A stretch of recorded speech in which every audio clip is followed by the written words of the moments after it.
Defining the decision is the first, and I would say arguably one of the most important decisions that you'll make as you enter a decision-making process.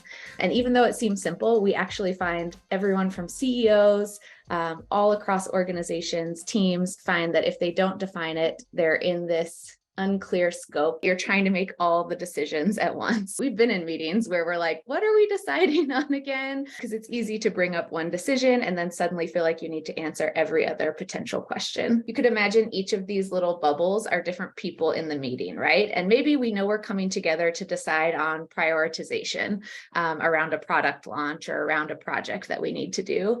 But it's very easy for each of those people to have a slightly different decision they want to make. Some people might be focused more on the market priority or our profit targets or our budget.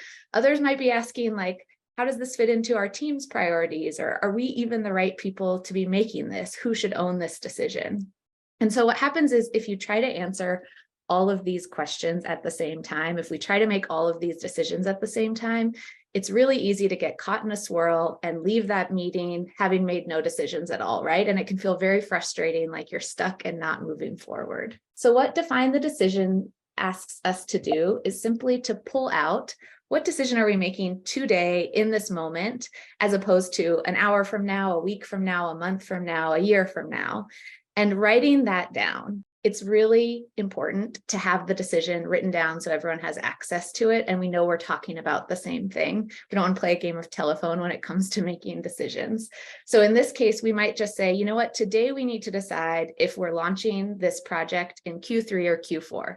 There are a lot of other decisions that might ripple later, but we're not going to answer all of those now, because until we know if we're launching in Q3 or Q4, it's going to be really hard to answer other things about the budget, maybe about the profit goals, about how it fits into our team's priorities. The steps are hopefully quite simple. Writing the decision down to make it explicit. Again, you're specifying the difference between the decision you're going to make today and future decisions. A lot of teams we work with create a decision backlog. So you might actually capture all of those bubbles, capture all of those ideas and write them down so you don't lose them, or so teammates don't feel like they're not being heard or their decisions or priorities aren't important. And then if you find that even once you've done this, once you've written it down, once you've pulled out this from future decisions, it's still feeling hard to move forward, you might have chunked your decision a little too big.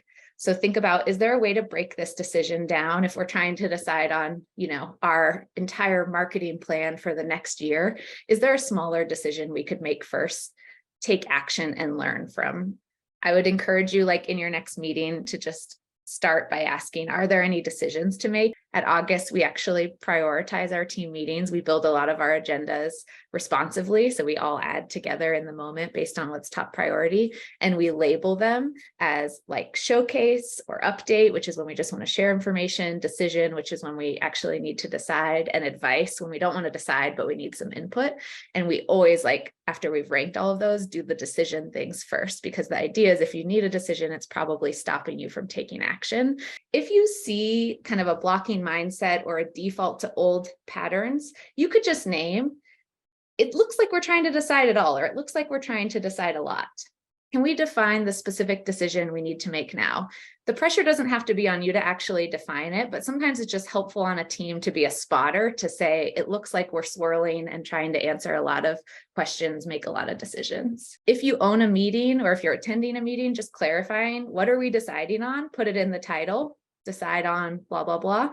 At the start of the meeting, just saying, hey, we're here today to decide this. Giving that clarity kind of, again, helps to re-anchor people who are coming from hundreds of, different conversations and meetings over the last few days. And then last, as you're teeing up, maybe the next time you're meeting or your team's kind of cadence for the week, just asking via Slack or email or Teams, or even at the end of the meeting, what decision do we need to make next week? So everyone has clarity of like what the next chunk is. You might look at that backlog and say, okay, today we made this decision or these two decisions. What's the next one?